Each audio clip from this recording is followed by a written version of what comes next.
mengimani Yesus merupakan sebuah keputusan pribadi.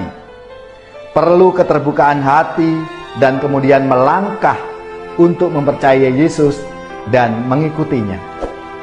Segala pertimbangan manusiawi tidak cukup untuk membawa seseorang kepada iman. Dibutuhkan rahmat Allah. Saudari-saudaraku yang terkasih, berjumpa kembali bersama saya Inspirasiku di Antara. Renungan Harian Sabtu 5 April, Pekan Prapaskah yang keempat. Semoga di akhir pekan ini kita bersama keluarga, komunitas kita selalu dalam keadaan baik, sehat, dan tetap bersemangat. Marilah kita mengawali renungan kita dengan tanda kemenangan Kristus. Dalam nama Bapa dan Putra dan Roh Kudus. Amin. Allah Bapa yang Maha Kuasa, semoga karya belas kasih-Mu mengarahkan hati kami kepadamu, sebab tanpa rahmat-Mu kami tidak dapat berkenan kepadamu. Dengan pengantaraan Yesus Kristus Putra-Mu Tuhan kami, yang bersama dengan Dikau dalam persatuan Roh Kudus, hidup dan berkuasa Allah sepanjang segala masa. Amin. Dalam nama Bapa dan Putra dan Roh Kudus. Amin. Inspirasi kita hari ini dari Injil Suci menurut Yohanes, bab 7 ayat 40 sampai 53. Marilah kita baca bersama-sama dan kita renungkan. Sekali peristiwa, Yesus mengajar di Yerusalem. Beberapa di antara orang banyak yang mendengarkan perkataan Yesus berkata, "Dia ini benar-benar nabi yang akan datang." Yang lain berkata, "Ia ini Mesias." Tetapi yang lain lagi berkata, "Bukan, Mesias tidak datang dari Galilea. Karena kitab suci mengatakan bahwa Mesias berasal dari keturunan Daud dan dari kampung Bethlehem, tempat Daud dahulu tinggal." Maka timbullah pertentangan di antara orang banyak karena Yesus. Beberapa orang di antara mereka mau menangkap Dia, tetapi tidak ada seorang pun yang berani menyentuhnya. Maka ketika penjaga-penjaga yang ditugaskan imam-imam kepala dan orang-orang Farisi pergi kepada imam-imam kepala, orang-orang Farisi berkata kepada mereka, "Mengapa kamu tidak membawanya?" Jawab penjaga-penjaga itu, "Belum pernah seorang manusia berkata seperti orang itu." Jawab orang Farisi itu kepada mereka, "Adakah kamu juga disesatkan? Adakah seorang di antara pemimpin-pemimpin yang percaya kepadanya, atau seorang di antara orang-orang Farisi?" Orang banyak itu tidak mengenal hukum Taurat, terkutuklah mereka. Nikodemus, seorang dari mereka yang dahulu datang kepada Yesus, berkata kepada mereka, "Apakah hukum Taurat kita menghukum seseorang sebelum ia didengar dan sebelum orang mengetahui apa yang telah dibuatnya?" Jawab mereka, "Apakah engkau juga orang Galilea? Selidikilah kitab suci, dan engkau akan tahu bahwa tidak ada nabi yang datang dari Galilea." Lalu mereka pulang masing-masing ke rumahnya. Demikianlah sabda Tuhan. Terpujilah Kristus. Saudari-saudaraku yang terkasih, dari sabda Tuhan hari ini mengisahkan tanggapan orang banyak tentang kehadiran Yesus, bahwa Yesus adalah nabi. Ada juga yang mengatakan bahwa Dia adalah Mesias, dan yang lain lagi menolak mengakui Yesus sebagai Mesias karena Ia berasal dari Galilea dan bukan dari Bethlehem. Ternyata kesimpulan mereka keliru dan terbukti mereka mengenal Yesus secara dangkal. Para pemimpin Yahudi semakin kesal ketika menyadari bahwa pengaruh Yesus kepada orang banyak itu sungguh luar biasa, karena mereka orang-orang itu mau mendengarkan apa yang diajarkan oleh Yesus. Namun, di antara mereka ada Nikodemus yang meluruskan bahwa Taurat tidak mengizinkan hukuman terhadap seseorang yang belum terbukti kesalahannya. Saudara-saudariku yang terkasih, dari pengalaman perjumpaan pribadi, orang bisa sampai pada pengenalan akan Yesus secara benar. Namun, mengenal Yesus berdasarkan pengetahuannya sendiri, seperti orang-orang Farisi dan imam-imam kepala, justru tidak akan mampu. Kamu sesat.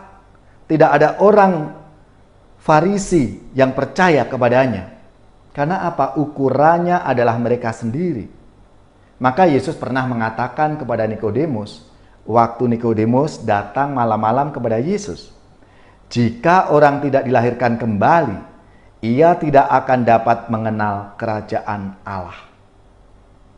Mengenali Yesus secara tepat tidak mudah, perlu kerendahan hati dan keterbukaan. Nikodemus yang pernah datang kepada Yesus, seorang yang sungguh mencari kebenaran, membela Yesus. Namun, orang-orang Farisi dan imam-imam kepala justru menyudutkan Nikodemus.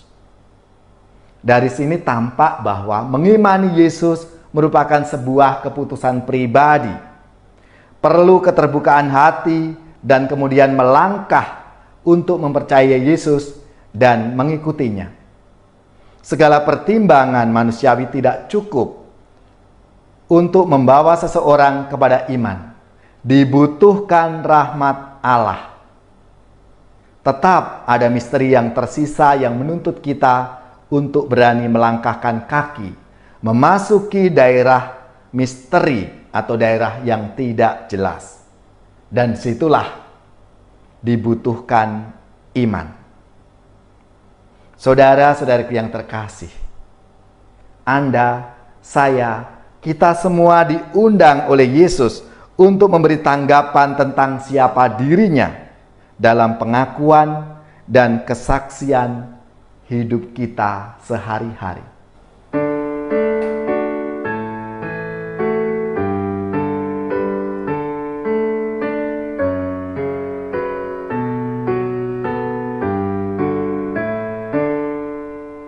Yang berteduh pada Tuhan yang maha tinggi dan besar, yang menyandarkan hidupnya pada kuasa Allahnya, akan berkata padanya, ya Allah, kau penaungku, kau kubu dan perisaiku, percaya aku padamu.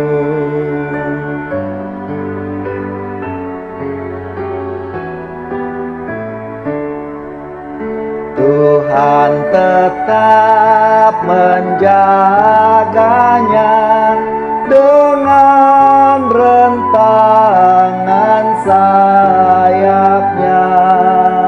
Malapetaka yang kejam takkan menjangkau dirinya. Tuhan mengutus malaknya mengawal dan menatangnya, agar janganlah kakinya terantuk batu yang keras.